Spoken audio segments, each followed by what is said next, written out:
வடமதுரை ஒன்றியத்தில் வளர்ச்சி பணிகள் குறித்த ஆய்வுக் கூட்டம் எம்எல்ஏ காந்திராஜன் தலைமையில் நடைபெற்றது.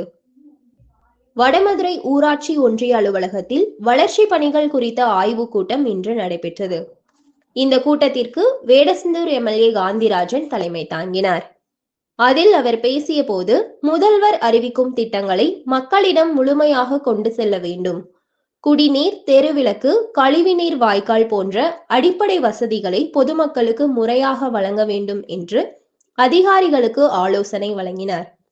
மேலும் இந்த ஆய்வுக் கூட்டமானது ஒவ்வொரு வாரமும் திங்கட்கிழமை வேடசந்தூர் மற்றும் குஜிலியம்பாறை ஒன்றியத்திலும் செவ்வாய்க்கிழமை வடமதுரை ஒன்றியத்திலும் நடைபெறும் என்று தெரிவித்தார். இதில் வேடசந்தூர் தாசில்தார் மணிமொழி, வடமதுரை வட்டார வளர்ச்சி அலுவலர்கள் வீரகடம்ப கோபு, பஞ்சவர்ணம், வடமதுரை பேரூராட்சி செயல் அலுவலர் பத்மலதா, வடமதுரை திமுக ஒன்றிய செயலாளர்கள் சுப்பையன் மேற்கு, பாண்டி கிழக்கு, நகர செயலாளர்கள் கணேசன் வடமதுரை, கருப்பன் அய்யலூர், மாவட்ட இலக்கிய அணி அமைப்பாளர் இளங்கோ, நெசவாளர் அணி அமைப்பாளர் சொக்கலிங்கம், அரசு அதிகாரிகள், ஊராட்சி செயலாளர்கள் மற்றும் பலர் கலந்து கொண்டனர்.